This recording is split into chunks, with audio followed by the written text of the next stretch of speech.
বন্ধুরা, তোমরা ভালো আছো? আমি ভালো আছি। আজকে যে রেসিপিটা করব দেখো। যাই হোক, তোমরা সাপোর্টে আছো বলে আমি একটু আগ্রহ করার চেষ্টা করি সব কিছু। তা আজকে দেশি মুরগি আজকে রান্না করব কিভাবে সেটা তোমরা দেখো। আর এই চিকেনটা ভিনিগার দিয়ে আর লবণ দিয়ে মাখিয়ে রেখেছি। এইটা এখন রান্না করব কিভাবে তোমরা দেখো। 20 মিনিট ধরে এটা মাখিয়ে রেখেছিলাম যাতে মানে গ্যাস বন্ধ থাকবে না, তারপরে রক্তগুলো লেগে থাকে সেইগুলো সব পরিষ্কার করার জন্যই ভিজিয়ে রেখেছিলাম এটা 20 মিনিট দিয়ে। এখন এইটা আমি এখন রান্না করব কীভাবে সেইটা তোমরা দেখো। এগুলো নিয়েছি, এই যে কাঁচা পেঁপে, আলু, টমেটো, পেঁয়াজ, আর এই যে মশলা আদা, রসুন, জিরে, আর এই যে লবণ, হলুদ, তেল, জিরে এগুলো দিয়ে রান্না করব সেটা এখন দেখতে লাগো। এই আদা, জিরে, রসুন, কিছু কাঁচা লঙ্কা আর 2-4টে শুকনো লঙ্কা দিয়ে এর সাথে সব পেস্ট করে নিয়েছি একসাথে, দিয়ে এইভাবে রান্না করব। গরম হয়ে গেছে, এবার আমি তেল দিচ্ছি।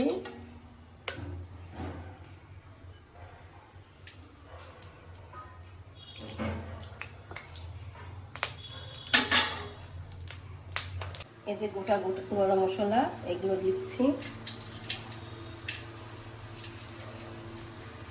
একটু জিরে, গোটা জিরে,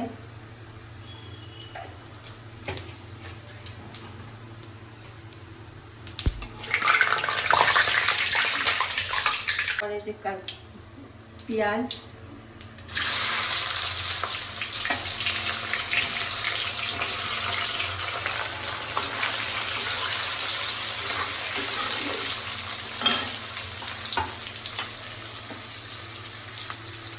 এবার একটু লবণ দিয়ে দিচ্ছি, মানে পেঁয়াজটা তাড়াতাড়ি ভাজা হয়।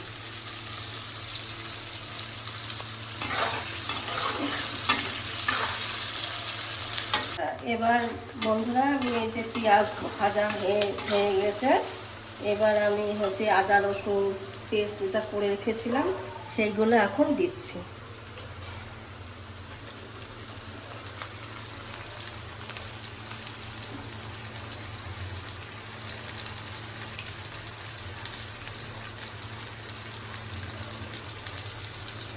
একটু জল দিচ্ছি, একটু কষে নিই, কাঁচা গন্ধটা কেটে গেলে পরে তারপরে মাংসগুলো দিয়ে দেব।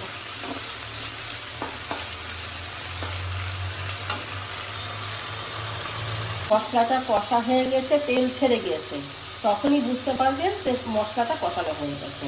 এবার আমি এই মশলার মধ্যে মাংসগুলো এবার দিয়ে দেবো।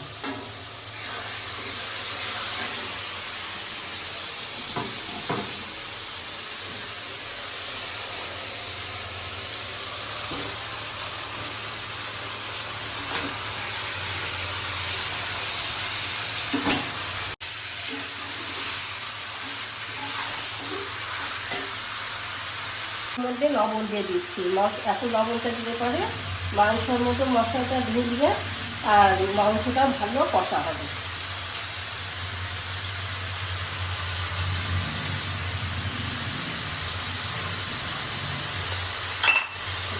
হলুদটাও দিয়ে দেবো।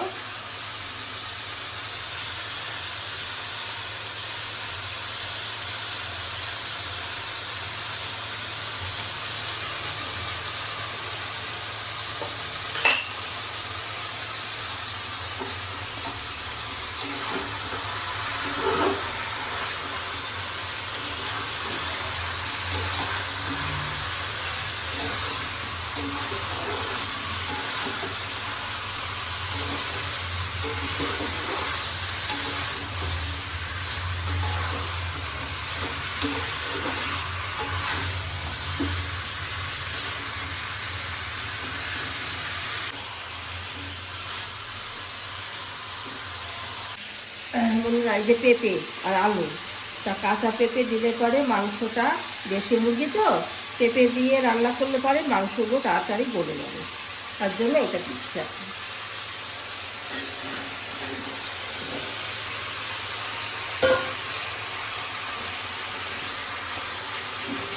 বলছেন যে পেঁপে দিয়ে কী করে তরকারি করছে, কেমন লাগবে। কিন্তু পেঁপে দিয়ে খাসির মাংস রান্না করা যায়, আবার দেশি মুরগিও রান্না করা যায়।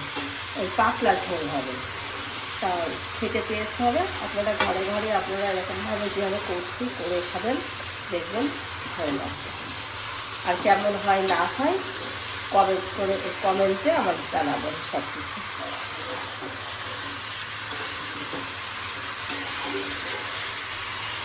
এবার আমি টমেটোগুলো দিয়ে দিচ্ছি।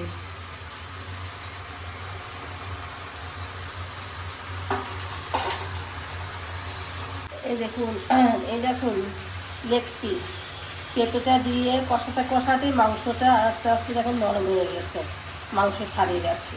ওই জন্য পেঁপে দিলে পরে মানে দেশি মুরগি খুব ভালো সেদ্ধ হয়ে যায়।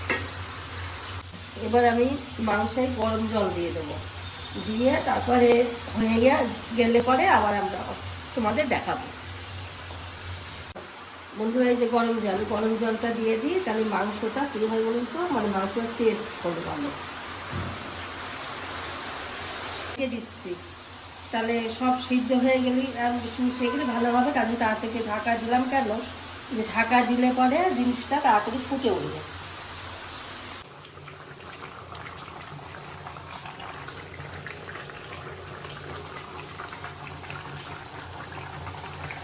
দেখো বন্ধুরা, এবার আমি আলগা করছি, দেখি মাংসটা সেদ্ধ হলো কিনা।